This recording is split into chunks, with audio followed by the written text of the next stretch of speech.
મુખ્યપ્રધાન વિજય રૂપાણીએ ખુલાસો કર્યો છે કે વાઇબ્રન્ટ ગુજરાત સમિટમાં પાકિસ્તાનનું પ્રતિનિધિ મંડળ નહીં આવે। સીએમ રૂપાણીએ કહ્યું કે પાકિસ્તાન ડેલિગેશન આવવાની માત્ર ચર્ચા હતી। વાઇબ્રન્ટ સમિટના ઉદ્ઘાટન સમારોહમાં ઉપસ્થિત રહેનારા મહેમાનોની યાદીમાંથી અનિલ અંબાણીનું નામ બાકાત રાખવામાં આવ્યું છે। આ મામલે મુખ્યપ્રધાન વિજય રૂપાણીએ પણ સૂચક મૌન ધારણ કર્યું હતું। રાફેલ વિવાદને કારણે અનિલ અંબાણીનું નામ બાકાત રખાયું હોવાનું અનુમાન છે। વાઇબ્રન્ટ સમિટમાં અનિલ અંબાણીને આમંત્રણ ન આપવા મામલે ઉર્જા પ્રધાને નિવેદન આપ્યું છે। તેમણે કહ્યું કે સમિટમાં આવવા માટે કોઈને આમંત્રણની જરૂર નથી। જેને અહીં આવવું હોય તે ગેટ પર ઉભા રહી રજીસ્ટ્રેશન કરાવી શકે છે। કોઈ પણ વ્યક્તિ અહીં આવી શકે છે। વાઇબ્રન્ટ સમિટને લઈને એરપોર્ટ સહિત મુખ્ય રસ્તા અને ટોલ નાકા પર ચુસ્ત પોલીસ બંદોબસ્ત ગોઠવાયો છે। સમિટને લઈને 1400 જેટલા જવાનો ફરજ પર તૈનાત રહેશે। અમદાવાદ એરપોર્ટ પર 150 થી વધારે જવાનો 24 કલાક રાખવામાં આવશે।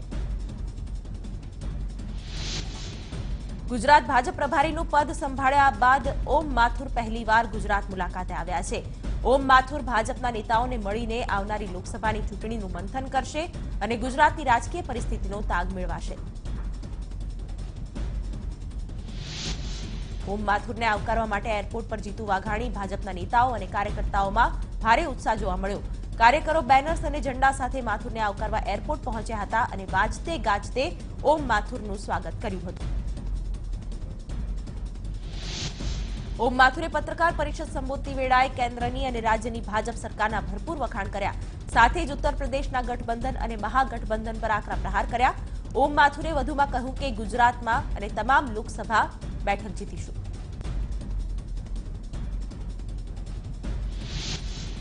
રાજકોટમાં વોર્ડ નંબર 13ની પેટા ચૂંટણીમાં કોંગ્રેસના ઉમેદવાર નરસિંહ પટોરિયાએ કેસરીઓ કરીને ફોર્મ પરત ખેંચી લેતા કોંગ્રેસને મોટો ફટકો પડ્યો છે।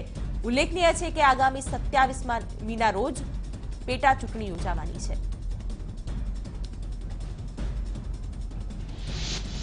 આ મામલે રાજકોટમાં પૂર્વ ધારાસભ્ય ઇન્દ્રનીલ રાજગુરુએ કહ્યું કે કોંગ્રેસના ઉમેદવાર ફોર્મ પરત ખેંચ્યું તે લોકશાહી માટે દુઃખદ બાબત કહેવાય। સાથે જ કહ્યું કે કોંગ્રેસમાં કાર્યક્ષમતાનો અભાવ છે। લાયકના બદલે માનીતા અને પસંદગીના લોકોને ઉમેદવાર તરીકે મૂકવામાં આવે છે। રાજકોટમાં પેટા ચૂંટણીમાં પક્ષપલટાને લઈને કોંગ્રેસે વિરોધ કર્યો। શહેર કોંગ્રેસના કાર્યકારી પ્રમુખ મહેશ રાજપૂતે કાર્યકરો સાથે પોલીસ કમિશનરની કચેરી બહાર ધરણા કરીને રોષ વ્યક્ત કર્યો। કોંગ્રેસે આરોપ લગાવ્યો કે ભાજપે કોંગ્રેસના ઉમેદવારોનું અપહરણ કરાવ્યું છે। રાજકોટમાં વોર્ડ નંબર 13ની પેટા ચૂંટણીનો મુદ્દે કોંગ્રેસના બંને ઉમેદવાર ભાજપમાં જોડાતા ઉજવણી કરવામાં આવી। ભાજપના કાર્યકરો દ્વારા ફટાકડા ફોડીને ઉજવણી કરવામાં આવી। હવે માત્ર અપક્ષ ઉમેદવાર અને ભાજપના નીતિન રામાણી વચ્ચે ટક્કર થશે। અમદાવાદમાં કોંગ્રેસે સરકારી ખાનગીકરણની નીતિનો વિરોધ કર્યો। શહેર કોંગ્રેસના નેતાઓ અને કાર્યકરોએ લાલ દરવાજા નજીક સરદાર બાગમાં બેસણું યોજ્યું અને સરકારની નીતિનો વિરોધ કર્યો।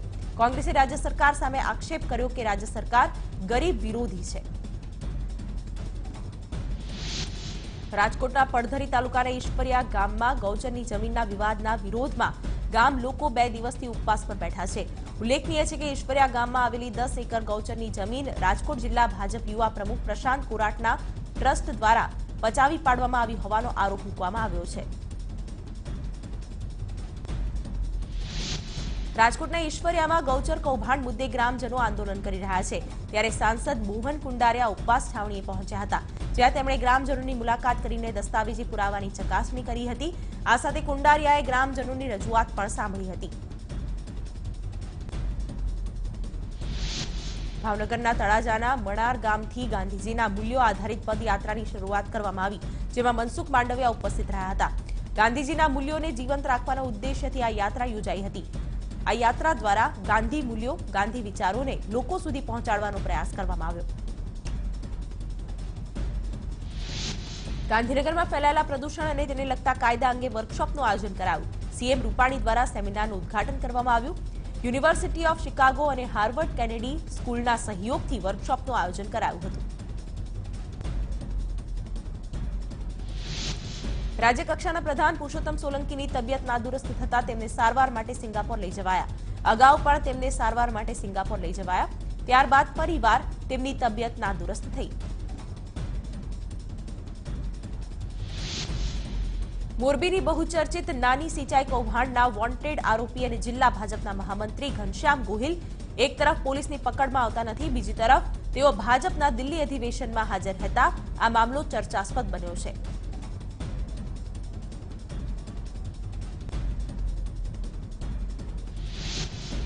નાની સિંચાઈ કૌભાંડમાં કોંગ્રેસના વર્તમાન ધારાસભ્ય પરસોત્તમ સાબરિયા જેલમાં છે અને તેમને જામીન પણ નથી મળતા. બીજી તરફ ઘનશ્યામ ગોહિલ ભાગેડુ હોવા છતાં ખુલ્લેઆમ ફરી રહ્યો છે.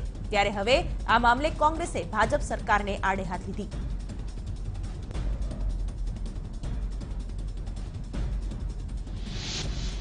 સુરતના પાસ કન્વીનર અલ્પેશ કથિરિયાની ગમે ત્યારે ધરપકડ થઈ શકે છે. સુરત પોલીસે અલગ અલગ ટીમો બનાવી અલ્પેશ કથિરિયાની શોધખોળ શરૂ કરી છે. ઉલ્લેખનીય છે કે સેશન્સ કોર્ટે અલ્પેશના જામીન રદ કર્યા છે. કથિરિયા સામે રાજદ્રોહ સહિતના ગુના વિવિધ પોલીસ સ્ટેશનમાં નોંધાયા હતા.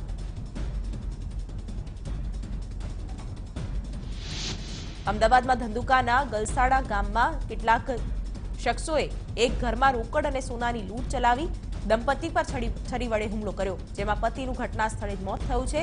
ત્યારે પત્નીની હાલત ગંભીર હોવાથી તેમને સારવાર માટે ખસેડાયા.